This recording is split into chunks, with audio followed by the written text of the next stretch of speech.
नमस्कार दोस्तों, आखिर क्या हुआ जब महारथी कर्ण ने महादेव के महाशक्तिशाली महाविनाशक अस्त्र को हवा में ही पकड़कर हाथ से रोक लिया। क्यों हुआ महादेव और महारथी कर्ण के बीच महायुद्ध? दोस्तों, वीडियो को शुरू करने से पहले यदि आप लोग भी भगवान श्री कृष्ण और महादेव को सच्चे दिल से मानते हैं तो इस वीडियो को लाइक और हमारे चैनल को सब्सक्राइब जरूर करें। दोस्तों, महारथी कर्ण महाभारत युद्ध के एक ऐसे युग अपने जीवन काल में बार बार अपमानित होना पड़ा था। लेते उन्हें जन्म देने वाली माता ने त्याग दिया। शिक्षा लेने के लिए जब वह गुरु द्रोण के पास गए तो उन्हें सूत पुत्र होने के कारण शिक्षा देने से मना कर दिया। सूत पुत्र होने के कारण शिक्षा देने से मना कर दिया। तब उन्होंने एक ब्राह्मण का रूप धारण कर भगवान विष्णु अवतार तो राम जी से शिक्षा ग्रहण की। गुरु परशुराम को जब यह बात पता चली कि यह एक ब्राह्मण पुत्र नहीं बल्कि एक सूत पुत्र है तो उन्होंने कर्ण को एक श्रापित जीवन जीने को विवश कर दिया। दोस्तों, यह तो हम सब जानते हैं कि महाभारत युद्ध में सबसे शक्तिशाली योद्धा कौन थे।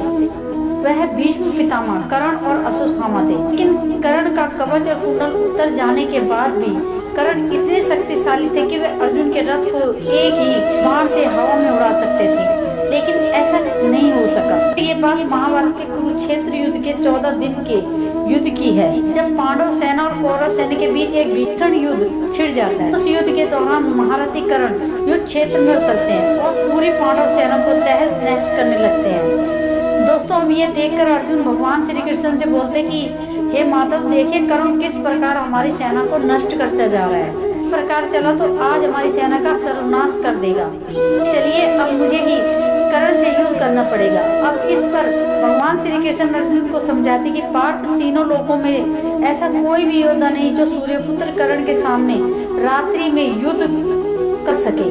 और महारथी कर्ण को रात्रि युद्ध में परास्त कर पाना या फिर रोक पाना असंभव है। जिसके बाद श्री कृष्ण मायावी राक्षस घटोत्कच का आह्वान करते हैं और उनको कर्ण से युद्ध करने का आदेश देते हैं, क्योंकि के समय राक्षसों की शक्ति हजारों गुना बढ़ जाती है। इसके बाद मायावी राक्षस घटोत्कच अपनी एक अक्षयणी राक्षसी समेत कई सारे महारथियों के साथ सूर्यपुत्र कर्ण पर आक्रमण करते हैं। अब महारथी कर्ण घटोत्कच से युद्ध करने आते हैं। जब सूर्यपुत्र कर्ण और मायावी राक्षस घटोत्कच के बीच महाभारत का सबसे विनाशकारी और सबसे भयानक युद्ध छिड़ जाता है।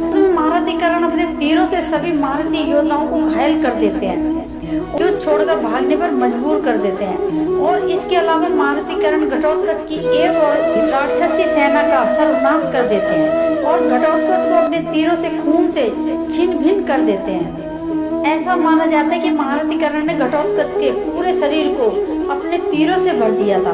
घटोत्कच के शरीर में ऐसी कोई भी जगह नहीं बची थी उनके तीर ना हो। उसको अपने ऊपर हावी पड़ते देख और अपने प्राण बचाने के लिए मायावी राक्षस घटोत्कच अपनी राक्षसी माया का प्रयोग करना शुरू कर देता है और वह कर्ण के ऊपर लगभग 1000 से ज्यादा राक्षसी माया का प्रयोग करते हैं। और कभी गायब होकर युद्ध, कभी बादल बन जाते हैं, कभी पर्वत बन जाते हैं और कभी आकाश में जाकर कर्ण के ऊपर अनगिनत बाणों की वर्षा करने लगते हैं।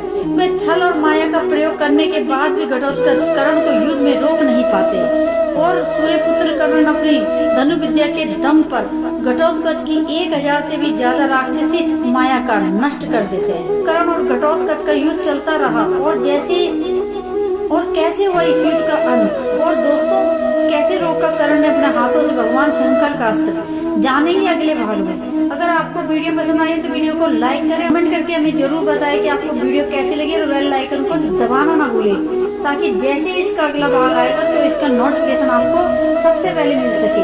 थैंक यू सो मच दोस्तों।